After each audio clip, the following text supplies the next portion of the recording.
여러분, 하나님께서 가장 제일로 기뻐하는 것이 무엇이겠습니까? 하나님께서 가장 기뻐하시는 것은 예배예요.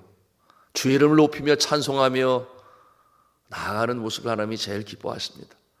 그러므로 이사야서 43장 21절에 이렇게 말씀하시죠.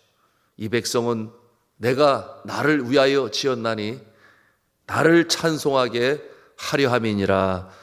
그렇게 인간 창조의 목적까지 분명히 말씀해 주셨으니 찬송한다, 바로 예배한다, 같은 내용이 되겠습니다. 약속의 땅으로 돌아오는 이스라엘 백성들, 제일 먼저 해야 할 일이 무엇인지 저들이 알았어요. 이는 하나님의 하나님의 집을 세우는 것이었습니다. 무너진 성전을, 하나님의 집을 세워야 한다, 그렇게 여겼어요.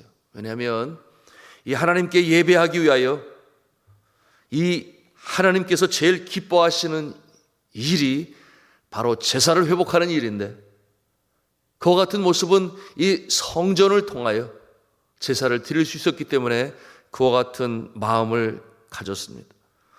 따라서 해야 할 일이 어떠한 일이었는가? 성전을 재건하는 일이었습니다. 성전은 하나님의 임재하심의 장소예요. 그런가 하면은 이 성전은 제사를 통해 하나님께 올리는 바로 용서와 복의 그 역사가 나타나는 장소가 바로 하나님의 집이요 성전입니다. 또한 하나님의 사람들의 영적인 삶의 센터였습니다. 용서함을 받고 복을 받고 하나님을 기쁘시게 하고, 그리고 하루하루 살아가는 데 있어서 그처럼 제사를 통해 하나님이 주시는 능력을 힘입는 곳이 바로 이 성전이었습니다. 오늘 에스라서 3장 1절 우리가 읽은 말씀에 보니 각자의 성읍에 살고 있었던 이스라엘 백성들이 일제히 함께 모였다. 언제 모였는가? 일곱째 달에 모였다, 그렇게 기록했어요. 여러분, 일곱째 달이라고 하는 것은 이유가 있으니, 여러분, 이스라엘 달력의 7월 달은 유대인의 달력으로 볼 때 티시리올이라고 말을 하는데, 이 티시리올이 어떠한 달이냐? 유대인들에게 있어서는 아주 가장 거룩하고 기념이 될 만한 달이었어요. 왜냐하면 이 달의 첫째 날은 나팔을 불어서 성회로 모이게 하는 나팔절이 있으며, 그런가 하면은 그달 이 10일은 1년에 한 번 드려지는 속죄일이 또 일곱째 달에 있었습니다. 그런가 하면은 이 15일부터는 3대 절기 중에 하나인 이 초월절이, 초막절이 시작되어지는, 이 초막절이 시작되어지는 그와 같은 달이 일곱째 달이었어요. 여러분, 이 초막절은 이 이스라엘 백성들이 광야에서 40년을 지내는 동안에 텐트를 치고 살지 않았겠습니까? 그러나 하나님께서는 어디로 이동을 하든지 구름 기둥으로, 불 기둥으로 보호하시고 인도하신 그와 같은 하나님의 돌보심을 기억하면서 초막절을 지키게 되었는데, 이 장막 생활 가운데도 함께 하신 하나님을 찬송하고 감사하는 이 절기가 바로 일곱째 달 7월 달 티시리올에 있었던 것입니다. 그리고 모인 이유가 있었습니다. 그것은 뭐냐 하면 성전을 재건하고 예배를 하나님께 드리는, 하나님을 기쁘시게 하자, 하나님의 은총을 힘입자, 그러므로 다시금 이 다윗과 솔로몬 왕 시대의 그 태평 성대의 모습으로 하나님의 영광으로 다시금 일어서자 하는 그와 같은 기대를 가지고, 바람을 가지고 이제 하나님의 성전을 지으려고 그렇게 모였던 것이죠. 여러분이 바벨론의 포로로 있을 때에 저들이 그발 강가에서 그처럼 예루살렘 성전에서 하나님께 제사하며 예배드렸던 모습을 그리워하며 울었다 그랬어요. 하나님께서 우리의 회개를 받으시고 용서하시면 다시금 고국으로 돌아갈 수 있을 것인데, 그러면 우리가 다시금 이 예배를 회복하자, 하나님께 제사드리자, 그것이 얼마나 간절한 바람이었겠습니까? 우리가 상상을 해볼 수 있어요. 일제강점기의 그 압제 속에서 얼마나 그 마음이 힘들었어요. 그 마음에 한이 맺히지 않았겠어요. 광복이 되었을 때 얼마나 그 기쁨이 컸는지, 제가 이 에스라서 첫 번째 시간의 말씀으로 나눈, 여하튼 그와 같은 염원을 가지고 이제 모이게 되었던 것입니다. 그런데 문제는 여러분, 이스라엘 이 포로로 있다가 돌아오게 되니 자신들이 상상했던 그 모습이 아니었어요. 성전은 사라지고 폐허가 되었습니다. 그리고 그 없는 성전, 실망한 마음. 여러분, 그러나 실망에 주저앉아 있지 아니하고 저들이 성전 재건을 이루고자 했던 것이죠. 1절에 보니 이스라엘 백성들이 일제히 모였다. 그리고 제일 먼저 한 일이 있으니 3절 후반부에 이렇게 기록을 했어요. 그것은 바로 제단을 쌓고 모세 율법에 기록한 대로 무엇을 드렸다 그랬어요? 번제를 드렸다 그랬어요. 번제를 드렸다. 여러분, 이 번제를 드리는 일은 성전을 재건하는 그 일 이전에 먼저 시작된 일이었어요. 여러분, 번제는 제사의 한 방편인데 짐승을 잡아 그 피를 제단에 뿌리고 짐승을 태워 그 향기를 하늘에 계신 하나님께 올리는 제사의 방법이었는데요. 여러분, 이 짐승을 잡는 이유가 있었으니 하나님과 우리 사이에 막힌 이 죄의 담을 헐기 위하여 자신들의 죄를 이 짐승에 전가하였습니다. 그리고 짐승을 잡아 또한 불로 태워 하나님께 그 향기를 올렸으니 여러분이 사람의 죄악이 그 짐승을 통하여 용서함을 받는다고 하는 하나의 제사의 방편이 바로 그 모습이었던 것입니다. 자, 구약시대의 제사의 방법은 이제 신약시대에 와서는 예배로 바뀌게 되었으니 여러분, 더 이상 우리가 제사를 드리지 않아요. 왜냐하면 어린 양 되신 예수 그리스도께서 친히 우리의 죄를 다 짊어지시고 제물이 되어 십자가에 달려 돌아가셨으니 더 이상 제사는 필요가 없어요. 그래서 우리의 죄의 사함을 받게 되고 우리는 죄인이지만 의롭다 칭함을 받게 되니 칭의라 그랬어요. 그래서 우리가 주님 앞에 나아가 드리는 것은 이제는 제사가 아니라 뭐라고 그랬어요? 예배다 그랬어요. 감사함으로 예배 드릴 일밖에 없습니다. 더 이상 짐승의 피를 드릴 이유가 없다. 예수님께서 행하셨다. 여러분, 구약시대는 제사요, 이 신약시대는 예배를 하나님께서 으뜸으로 제일 기뻐 받으시는 줄로 믿으시기를 바랍니다. 그리고 하늘에 신령한 복으로 내려주시니 하나님의 백성들이 평안하게 복되게 그리고 능력 있고 거룩하게 살아갈 수 있도록 언제 그 능력을 주시는가? 예배드릴 때. 예배드릴 때. 그러니 하나님을 기쁘시게 하지만 그 응답으로 하나님의 은혜가 임하는, 복이 임하는 그 역사가 바로 예배다, 이렇게 해석할 수 있습니다. 자, 그런데 이스라엘 백성들이 성전을 재건하려고 그래서 그 전에 번제를 드리고 하나님께 제사를 드리는데 변수가 발생했어요. 어떠한 변수이냐? 이스라엘 백성들이 포로로 잡혀간 그 날이 70년이었는데 돌아와서 보니 이 산후의 성읍, 도시, 거룩한 도시 모리아 산상, 이 산후의 동네에 다른 사람들이 이미 자리를 잡고 있었어요. 그들이 이웃 나라에 있는 사람들인데 이스라엘 백성들이 포로로 잡혀간 사이에 이 예루살렘을 차지하고 있었는데 열왕기하 그리고 느헤미야에 나타난 그 모습들은 하맛 사람, 수산 사람, 그리고 엘람 사람, 구다 사람, 이들이 이미 예루살렘 성읍을 차지하고 있었던 것입니다. 여러분, 이와 같은 모습, 거꾸로 저들이 이제 새롭게 돌아오는 이스라엘 백성들을 예의주시하고 보는 것입니다. 도대체 무슨 일을 하려고 저러나? 그러니 영적으로 다른 사람들이에요. 좋은 게 좋은 거다.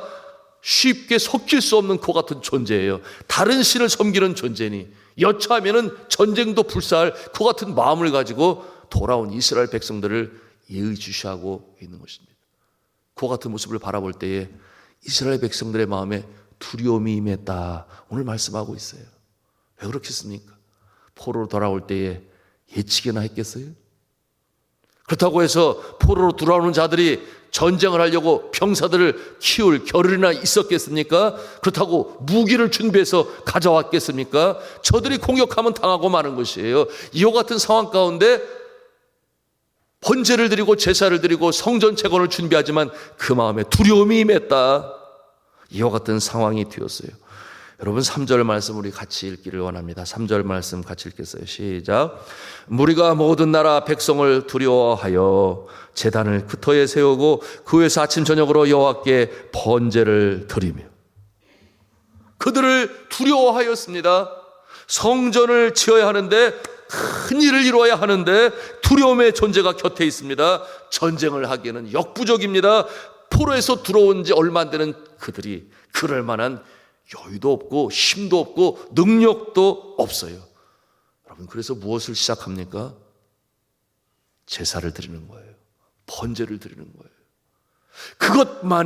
그것만이 하나님의 은총을, 하나님의 능력을, 하나님의 도심을 받을 수 있는 방편이기 때문에 성전이 없어도 우리는 번제를 시작한다 하는 그와 같은 자세인 모습인 것입니다. 자, 성도 여러분, 여기서 우리가 어떠한 영적 원리를 배웁니까? 너무나 중요한 것 아니겠어요? 영적인 교훈 굉장히 중요합니다. 여러분, 오늘 말씀의 제목이 있으니 뭐냐 하면 한번 하나님 성으로 따라서 하겠어요. 큰 일을 이루려면 먼저 예배를 드려라. 바로 이 자세예요. 큰 일을 이루고자 한다면 먼저 해야 할 일이 있으니 주님이 기뻐하시는 예배로 제단을 쌓는 모습이 있어야만 하는 것이에요. 여러분, 이와 같은 모습으로 여러분의 마음에 깨달음이 있으시기를 주님의 이름으로 축복합니다. 여러분, 이 과정은 짧은 기간이 아니에요. 그저 단순히 한 번 드리고 이제 새 일을 시작해야지, 큰 일을 시작해야지, 그런 거 아니라 그 말이에요. 여러분, 4절은 뭐라고 말씀합니까? 4절 말씀 같이 들도록 하겠습니다. 시작. 기록된 규례대로 초막절을 지켜 번제를 매일 정수대로 날마다 드리고, 뭐라고 그랬어요? 초막절을 지켜 번제를 매일 정수대로. 여기 정수는 정확한 숫자를 말하는데 그 모습은 율법에 나타난 대로 아침과 저녁으로 정수대로 제사를 매일같이 드렸다. 그렇게 말씀하고 있어요. 모세율법에 기록된 대로 이는 최선을 다하여 하나님 앞에 예배하고 제사 드리는 그 모습인데요. 뿐만 아니에요. 5절의 말씀을 우리 또 함께 읽기를 원하는데요. 5절 말씀 읽겠습니다. 시작. 그 후에는 항상 드리는 번제와 초하루에 여호와의 모든 거룩한 절기의 번제와 사람이 여호와께 기쁘게 드리는 예물을 드리되. 아멘. 여러분, 제사를 드리면서 빼놓을 수 없는 예배의 요소가 있으니 그게 뭐겠습니까? 예물로 주님 앞에 드리는 것인데 하나님을 기쁘시게 하기 위하여 예물로 드리는 것입니다. 여러분, 그런데 하나님이 가난하셔서 돈이 없으셔서 우리의 예물을 받으시겠습니까? 그렇지 않죠. 하나님은 온 우주 만물을 창조하시고 주인이 되시는데 무슨 돈이 없어서 우리가 드리는 물질을 받으시는 하나님이 아니시라. 그런데 왜 받으시겠습니까? 여러분, 너희가 정말 나를 사랑하느냐? 그 마음을 어떻게 보여줄 수 있느냐? 너희들이 가장 귀히 여기는 것이 무엇이냐? 그것이 첫 열매냐? 첫 아들이냐? 아니면 물질이냐? 그런데 그것을 드릴 준비가 되어 있느냐? 그것을 하나님이 보시는 것이죠. 그래서 우리가 가지고 있는 게, 돈 싫어하는 사람은 아마도 100사람 중에 한 사람 있을까 말까? 그것도 아니라는 생각이 드는데, 내가 그렇게 소중히 여기는 것을 나를 사랑하는 마음으로 성별하여 드리느냐? 11조를 드릴 수 있느냐? 믿음의 잣대가 되지 않겠습니까? 그러나 그 이상으로 드리는 모습도 있어요. 그 모습을 통해서 하나님께서 보시고자 하는 것은 무엇입니까? 그렇구나, 내가 나를 이렇게 사랑하는구나. 사랑하는 자녀를 위하여 무엇이든지 할 수 있는 어머니의 마음이 있듯이 사랑하는 연인을 위해서는 뭐라고 그랬어요? 하늘에서 별을 따다가 주겠다. 물론 낭만적인 표현입니다만은, 나 그대에게 모두 드리리, 뭐 이장희 씨가 그런 노래하고 제가 학부 시절에 많이도 불렀습니다만은, 하나님께서는 무엇을 보시는가? 제사를 드리면서, 예배를 드리면서 정말 나를 사랑하는가? 그 예물을 통해서 보시게 되니, 여러분, 이런 말씀이 있어요. 고린도 후서 9장 7절에 이렇게 말씀합니다. 각각 그 마음에 정한 대로 할 것이요, 함부로 아무 생각 없이 준비해가지고 드리는 그런 모습이 아니라 미리 기도하고 정하고 분별해서, 하나님, 이것은 감사헌금이에요, 이것은 선교헌금이에요, 그렇게 미리 기도하고 준비해서 정한 대로 드릴지니. 그 다음에 뭐라고 그랬어요? 인색함으로나 억지로 하지 말지니 하나님은 즐겨내는 자를 사랑하시느니라. 마음 중심으로부터 주님이 건강 주셔서, 주님이 여건 만드셔서, 주께서 거래처 열게 하셔서, 사람을 붙여주셔서, 그러니 이 중심을 보시고 즐겨내는 자 하나님께서 어떻게 복을 주신다 그랬어요? 30배, 60배, 100배, 아니 넘어 1000배, 10,000배로 갚으시는 하나님이신 줄로 믿으시기를 바랍니다. 이와 같은 모습을 한 번, 두 번 체험한 사람은 흔들림이 없어요. 기쁨으로 드릴 수밖에 없는 거죠. 자, 오늘 다시금 오늘의 주제로 돌아갑니다. 우리 한음성으로 하겠습니다. 큰일을 이루려면 먼저 예배를 드리라. 주님 기뻐하시는 예배. 한 번이 아니라고 그랬습니다. 솔로몬은 몇 번 드렸어요? 1000번제를 드렸다 그랬어요. 여러분, 그날이 얼마나 긴 줄 아십니까? 1000번을 드리려면. 우리가 새로운 사업을 시작하기 전에, 교회를 개척하기 전에, 또한 예배당을 건축하기 전에 큰 일을 계획하고 구상하는 중에 꼭 병행해야 할 일이 있으니 먼저 주님 앞에 나와서 이처럼 예배로 제단을 쌓아야 하는 것입니다. 하나님 기뻐하시는 예배로 드릴 때에 오늘 성경의 모습이 바로 그 모습 아니겠어요? 그때 하나님께서 감동을 받으시고 하늘의 신령한 복으로, 땅에 기름진 복으로 부어주십니다. 필요한 지혜를 주시고 건강을 주시고 필요한 사람을 붙여주시고 역사를 이루어 가십니다. 여러분, 그래서 성공을 이루게 하시는데, 세상 표현이긴 합니다만은 형통케 하시는데 그 모습이 어떠한 모습이에요? 먼저 내 자신의 기쁨과 보람이 있어요. 그런가 하면 뿐만 아니라 나라는 울타리를 넘어서서 이웃들에게도 유익을 끼치게 하는 모습으로, 그리고 그 모습을 또 하나님께서 영광을 받으시니 이 형통함의 역사는 주님이 주시는 복은 그렇게 나타나는 것입니다. 네팔에서 신학생들을 훈련시켰어요. 들어오게 되면 4년 동안 기숙사 생활을 해야 되는데 24시간 통제를 받아요. 방학 때는 복음이 들어가지 않은 곳으로 2주 동안, 여러분 아시잖아요, 가서 밥 해 먹으면서 학교에 가서 복음을 전하고 무용, 네팔 댄스 준비하고 복음을, 여하튼 그렇게 훈련을 아주 혹독히 받게 되는, 한국의 유명한 신학교 총장님이 오셔가지고 강의를 하면서 이렇게 보더니 한국에는 어떤 신학교보다 더 훌륭한, 24시간 4년 동안 통제를 받으면서 방학도 없이. 여러분, 그런데 제일 강조한 것이 어떤 내용이었는가 하면 새벽 기도였어요. 저는 항상 영성을 강조하니까 새벽 기도를 4년 동안. 여러분, 겨울이 추워요, 네팔이. 그럼 새벽 기도할 때 보면 입에서 그냥 입김이 퍽퍽 하얀 입김이 나올 정도로 공기가 차가운데, 보니까 양말도 신지 못하고. 그래서 제가 전에 간증으로 나눴잖아요. 집에서 제가 신던 양말, 한국에서 보내는 양말, 심지어는 아들 방에 몰래 들어가서 양말 그런 거 다 가져다가 우리 형제 자매들에게 양말로 주니까, 그날 낮에 강의하러 갔더니 저도 주세요. 그래서 야 임마, 너 새벽 기도 나오지도 않으면서 무슨 양말을 받으려고 그래. 제가 그래서 나중에는 다시 나눠줬습니다.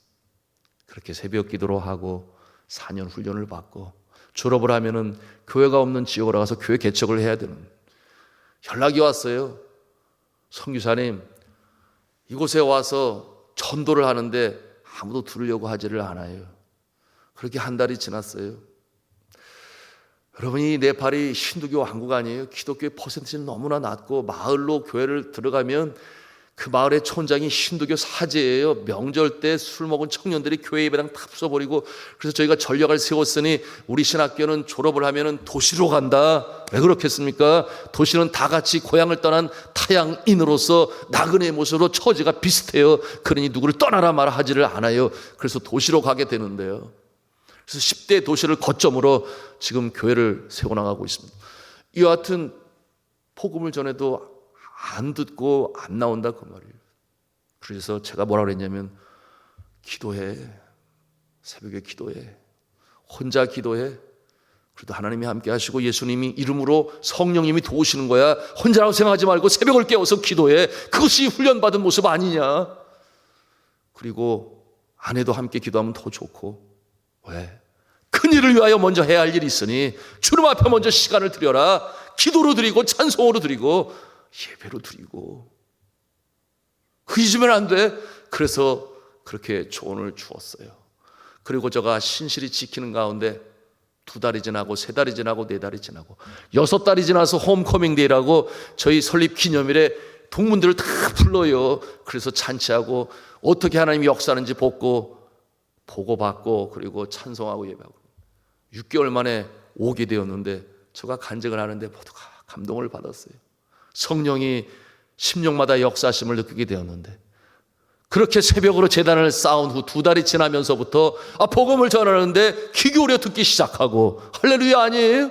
듣기 시작하더니 주일마다 등록하는 그와 같은 성도들이 늘어나게 되니 6개월 만에 왔는데 성도들이 40명이 넘는 놀라운 역사. 여러분 이 힌두교 왕국에서 보통 일이 아니에요. 지금은 100여 명이 넘는 교회로 크게 되었으니 그쪽 지역에 그야말로 힌두교 왕국에 예수 그리스도의 몸된 교회가 힘있게 왕성하게 일어나는 그 간증을 하는데 모든 우리 신학생들이 도전을 받고 여러분 우리가 큰 일을 준비한다면 먼저 하나님 기뻐하시는 기도로 찬송으로 예배로 드리시기를 주님의 이름으로 부탁합니다. 반드시 나타나죠. 물론 저도 네팔에서 필리핀에서 그 산길 6km가 넘는 비포장 도로길을 오토바이를 타고 다니면서 40일 연속 새벽 기도회로 여러분 쉽잖아요. 그러나 그 역사 위에 나타나는 결과는 대단한 것입니다. 네팔에서 홀로 인도 선교사 예배당 비어 있어요. 새벽에 가서 2달 동안 혼자 간절히 기도하는 가운데 사람을 붙여주셔서 리빙스톤 학교 세우시고 신학교 세우고 유치원이 초등학교가 중학교가 고등학교가 초급대학이 될 줄 누가 알았겠어요. 제가 한국에 와서 기도하는 중에 한 성도님이 저한테 기도 부탁을 했어요. 새 사업을 시작하려고 한다고. 그래서 무슨 사업인지 구체적으로 말씀은 안 하시지만 여하튼 지금 하는 사업을 접고 새 사업을 시작한다고 해서 나는 조만간 시작하는 줄 알았어요. 그래서 간절히 기도했는데 1년이 지나고 나서 제가 사업이 어떻게 돼갑니까? 준비가 잘 돼가고 있어요. 그랬더니 아직도 기도하고 있대. 야, 되게 오래 기도한다. 1년이 지났는데도 아직도 구상을 하고 기도를 한다. 그 말이지. 그래서 제 마음에 하나님께서 뭔 일을 역사하셔도 역사하시겠다. 그랬어요. 또 기도했어요. 또 1년이 지났어요. 그래서 또 물었어요. 어떻게 시작이 됐습니까? 아직도 기도하고 있어요. 그러는 거예요. 그래서 아니 도대체 몇 년을 기도하고 사업을 시작하시려고 그러시지. 그리고 시작된 게 언제냐. 세상에 코로나19가 터져가지고 얼마나 어려운 그때에 그것도 사람들이 모여야만 가능한 식당업을 시작한 것 아니겠습니까? 식당업. 하나님께서 어떻게 역사하셨어요? 그 어려운 때 기적 아닙니까? 첫날 모든 전국 체인점 중에 1위로 매상을 올리면서 시작을 하는 그 이후로도 코로나19로 이 어려운 이때에도 여전히 선전을 하고 있어요. 선교사님 모시고 그곳에 가고 선교사님만 오면 꼭 모시고 오라는 그래서 가가지고 그날도 벌써 사람들이 몰려들기 시작하는데 제가 속으로 그랬다니까요. 여기는 코로나도 피해서 지나가나 봐. 제가 그렇게 6월절 어린 양 그 피를 문선주에 발라놓으니 죽음이 지나갔다, 사망이 지나갔다, 6월절 그 담을 넘어서 지나갔다. 그 역사가 여기는 이렇게도 나타나는구나. 여러분, 이것은 참 어려운 때에 기죽이려고 하는 말이 아닙니다. 성도 여러분, 어려운 때도 하나님께서 붙잡으셔서 끌고 나가시는 사업장이 있는가 하면, 교회가 있는가 하면, 여러분 학교가 있는가 하면, 리빙스톤 학교가 그 모습 아니에요? 지금 최초로 온라인으로 작년 12월 달에 이 AI 인공지능 수업하려고 원격 조정해서 한국에서 강의하려고 컴퓨터 잘 준비해놨는데 코로나가 터질 줄 누가 알았냐 그 말이에요. 자, 말씀을 맺습니다. 우리가 큰일을 준비하면서 오늘 이 이스라엘 백성들처럼 아직 성전이 없지만 우리는 제사를 시작한다. 번제를 드린다. 매일같이 정시에 아침 저녁으로 여러분 귀 있을 때마다 예배하시기 바랍니다. 주일 낮 오후 수요일 금요 기도회 뿐만 아니라 여러분들은 너무 잘 아시죠. 새벽 기도회까지 이렇게 정성으로 드리는 자 하나님께서 결코 외면하지 아니하시고 마침내 하나님의 영광의 나타나시는 줄로 믿으시기를 바랍니다. 오늘도 이 믿음을 가지고 새벽 제단을 쌓아나가시는 저 여러분 다 되시기를 주님의 이름으로 축복합니다.